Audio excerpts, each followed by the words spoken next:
రష్యాలో ఒక పెద్ద స్కామ్ ఇప్పుడు బయటపడింది. వార్ ఫ్రంట్ లో సోల్జర్స్ ని పంపించి సోల్జర్స్ ఎక్స్కేషన్ మనీ కొట్టడానికి ఒక షాక్ ఇచ్చే స్కామ్ రష్యాలో జరుగుతుంది. అదే black widow scam. Russia Ukraine వార్లో అఫీషియల్ గా రష్యన్ సోల్జర్ చనిపోతే రష్యన్ గవర్నమెంట్ వాళ్ళ ఫ్యామిలీకి 5 మిలియన్ రూబెల్స్ ఇస్తుంది. అంటే మన కరెన్సీలో around 55 to 60 lakhs ex gratia compensation ఇస్తుంది. ఈ మ్యాసివ్ ఫైనాన్షియల్ కాంపెన్సేషన్ ని టార్గెట్ చేస్తూ డేంజరస్ ఆర్గనైజ్డ్ నెట్వర్క్స్ ఒక షాకింగ్ ఫ్రాడ్ ని స్టార్ట్ చేశాయి. మిలిటరీ హాస్పిటల్లో వోండెడ్ సోల్జర్స్ని లేదంటే సింగిల్ మెన్ ఫ్రంట్ లైన్కి డిస్పాచ్ చేసే 24 to 48 hours ముందు ఈ ఉమెన్ వాళ్ళని టార్గెట్ చేస్తున్నారు. Emergency military wedding rules use చేసి సూపర్ ఫాస్ట్గా 1 day మ్యారేజ్ చేసుకుంటున్నారు. అండ్ సోల్జర్ బ్యాటిల్ ఫీల్డ్లో డై అవ్వగానే లీగల్గా వైఫ్ పొజిషన్లో ఈ బ్లాక్ విడో గవర్నమెంట్ నుంచి డైరెక్ట్గా పేఅవుట్ అండ్ కంపెన్సేషన్ తీసుకొని డిసపియర్ అయిపోతున్నారు. Soldier birth parents and real ఫ్యామిలీకి $0 వస్తున్నాయి.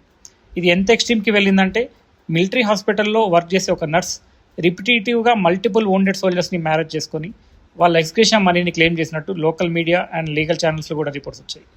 కరెంట్లీ రష్యన్ అథారిటీస్కి ఈ మిలిటరీ కంపెన్సేషన్ లూప్ హోల్స్ ఒక మేజర్ నైట్మేర్గా మారాయి. ఇలాంటి war time scams and dark crime reality updates గురించి మీ ఒపీనియన్ ఏంటి? Comment below and subscribe for more real stories.